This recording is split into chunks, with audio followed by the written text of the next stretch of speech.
the downshifting.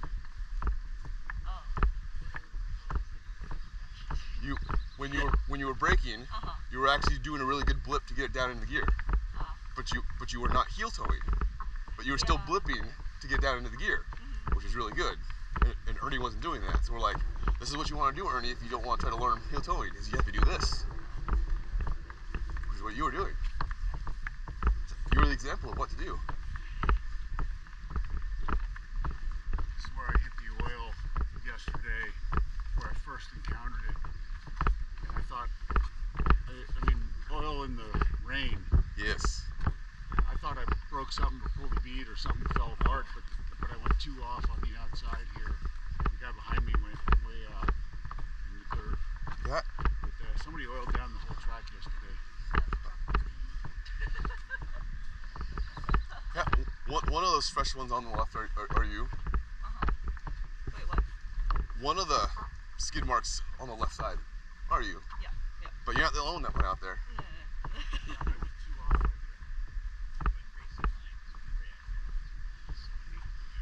Close to it.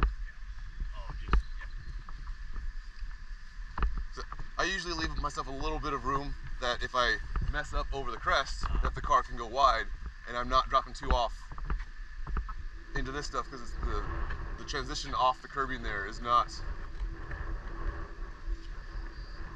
the smoothest.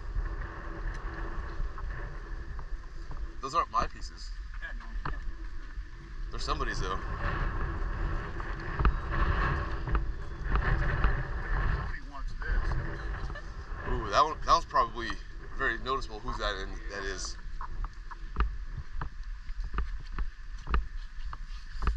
And then everyone is doing the normal to hitting the apex, right? Everyone's hitting this curbing on the left. Yeah, you hit it right where it straightens out. You're not hitting the curbing? Your goal is to try to get to the inside here. Oh, acceleration zone. This is the back straightaway.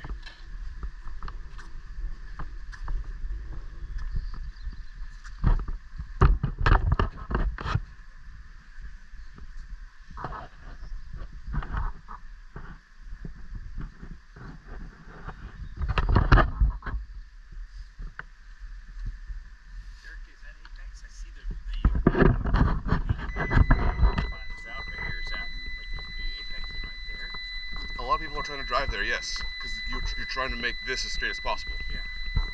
And including, so like the whole S's part, the left side also doesn't have curbing, but that's the normal line. So it's like the right side tires are on the right curbing, left side tires are right next to the grass in a straight line. And then you just go straight towards the two big trees.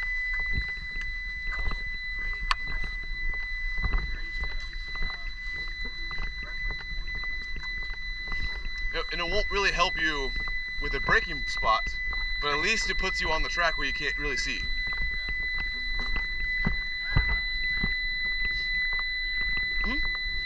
It's very common, even in the dry when you're going faster, because even if you're a little slightly offline, you'll end up over here.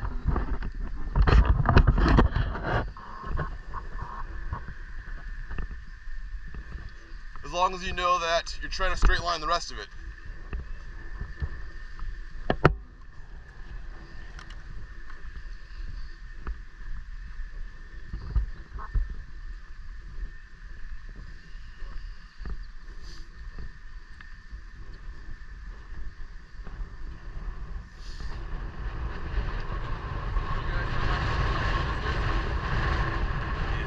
Like this kind of first back straightaway, how much uphill this straightaway actually is.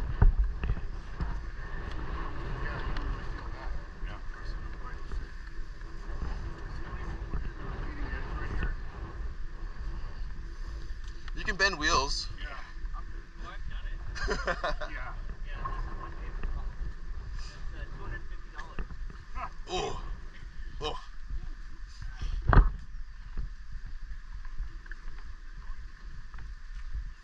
Because you're trying to get right on the curbing right there, and it starts.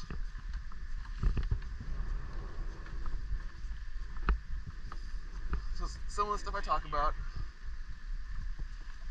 on my walks are storytelling.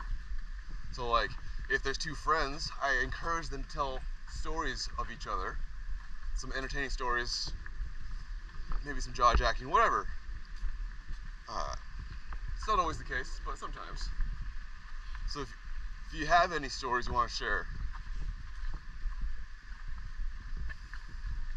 that's fine too. Throughout our track walk, I'll ask you 3 questions also. I'll tell one about adrenaline. A story about adrenaline? Yeah. So I didn't realize getting off the track, getting integrated back with the team in the garage, finishing the day, going back to the Airbnb log cabin house. The adrenaline's still on maximum. Yeah. That thing lasts and lasts and lasts. So haven't quite experienced it like that, where the high is just so consistent and so high. Very exhilarating.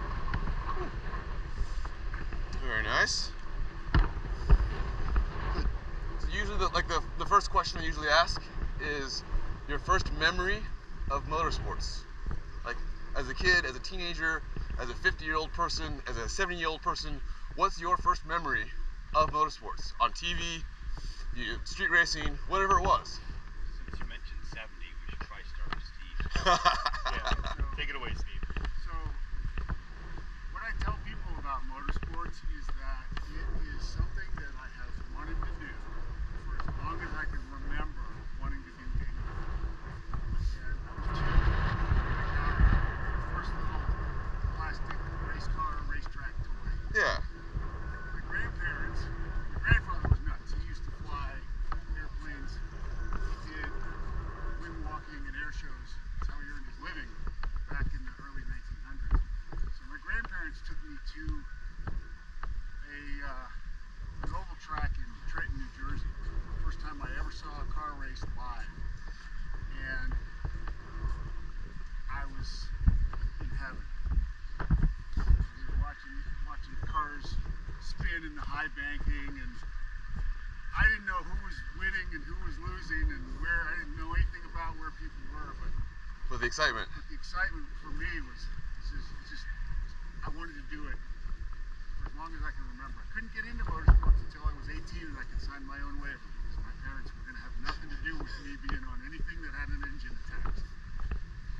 But on my 18th birthday, I went to Malibu Grand Prix, and The rest is history. the rest is history. All right.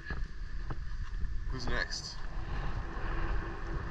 Okay, I would say, my dad is the one who really spent all his time doing vehicle restorations on Swedish cars. I spent a lot of time instead of playing. I was in the garage helping him, tools, holding lights, late into the night. And as my treat, he would take me out to the speedway. We'd also do the destruction derbies, smash-up derbies I used to call them as a kid. So it was a lot of fun seeing these cars get wrecked and go off the track. So, just hitting the snack bar, getting snacks, getting burgers.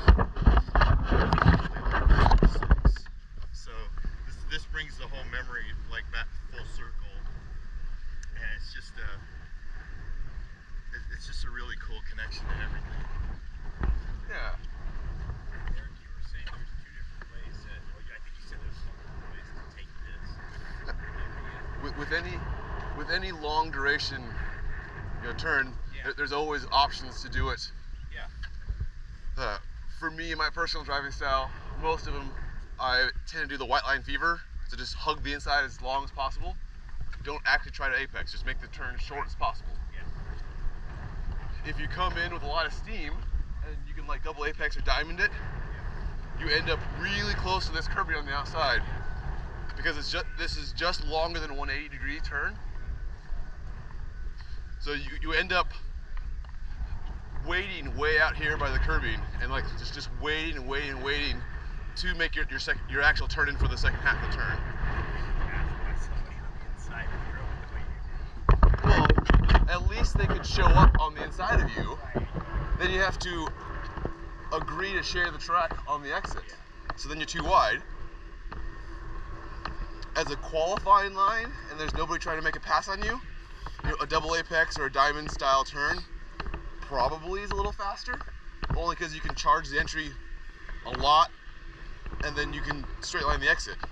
And the amount of time you lose getting the car to turn in the middle of the turn is not as much as you gain charging in and exiting. Yeah, I see exactly what you're saying here. But as a racing line, it definitely opens you up to that person sticking their nose on the inside halfway through the corner.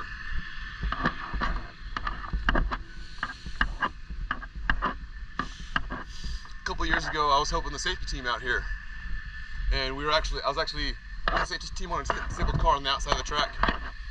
And the second or third lap that I was there, a car came racing in to the zone that, you know, it's been yellow with flashing lights for 3 laps. Yeah. And they were passing cars on the outside, and then they realized that safety car was still there and locked tires up and actually went to the grass on the outside of us instead of be nice and safe on the inside. The driver afterwards says he was under control. If you go evasive because you're passing cars in a yellow zone, locking tires up, and then you run into the dirt, I would not call that under control.